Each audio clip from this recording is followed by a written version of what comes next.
Did you know people who make these 3 money mistakes really actually block themselves from finding wealth? Hey everyone, Jason Schappert here with Moolah, and I meant the words I said. I didn't say becoming rich. I meant building wealth. There's a big difference between the two. Rich is for you and for your lifetime. Wealth is generational. So in this video, I'm gonna share with you really those 3 things that can block us from finding wealth. And maybe you're saying, Jason, I'm just trying to pay my bills right now. I understand, but you gotta start somewhere. We did in our financial journey, and it's been a long one, and there's been ups and downs. I've made all 3 of these mistakes, but we can work very diligently to work through them together. Let's look at mistake number 1. Mistake number 1 is not tracking your spending. You've got a lot of money going out and you don't know where it's going. You may have a vision, a goal, but what good is that map if you don't know where you're starting on the map? You know, where we built a lot of our wealth was actually in aviation business. FAA test preparation is what we do. And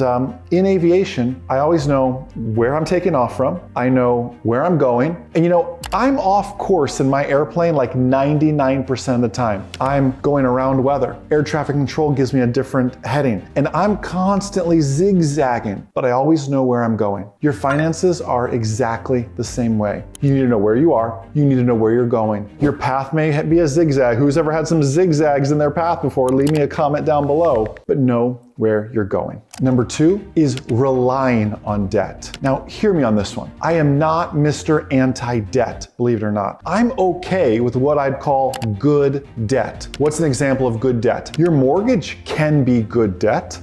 When would a mortgage be bad debt? When it's 6, 7, 8, 9+%. That's bad debt. That's hard to allow the home to appreciate, CPI, everything else, and stay ahead on that one. You're making the bank quite rich on that one. In fact, it's even tough for you to outpace that one in the stock market with the S&P 500 earning 8, 9%. It's tough to even outpace that. So I'm okay with a mortgage as long as you've got a great down payment, as long as your interest rate is favorable, as long as you're making, double payments. We have mortgages on some of our rental properties, but the properties cash flow, meaning through VRBO, through Airbnb, even so, right? We are not only paying the mortgage, we're also putting money in our pocket. And by the way, we still own the asset. I'm okay with debt. I'm not okay with you relying on debt. What's an example of relying on debt? What if your air conditioner goes out today? How are you going to pay for that? If a credit card was the answer, that's relying on debt. Well, I'm going to pay it off. When are you going to pay it off?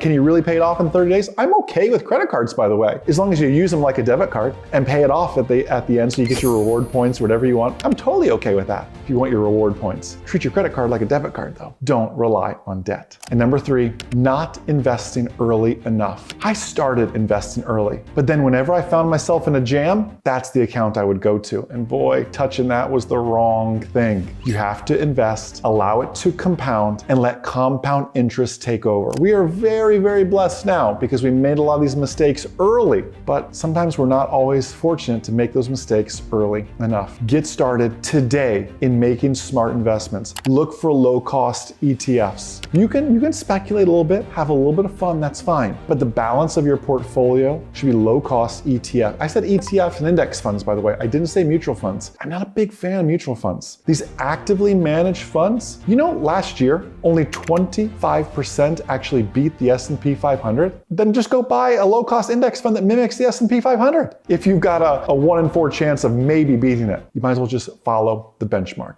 Hope you loved this video. Will you follow us right here on Moolah for more great tips? We just want to play a small part in your big success towards financial freedom.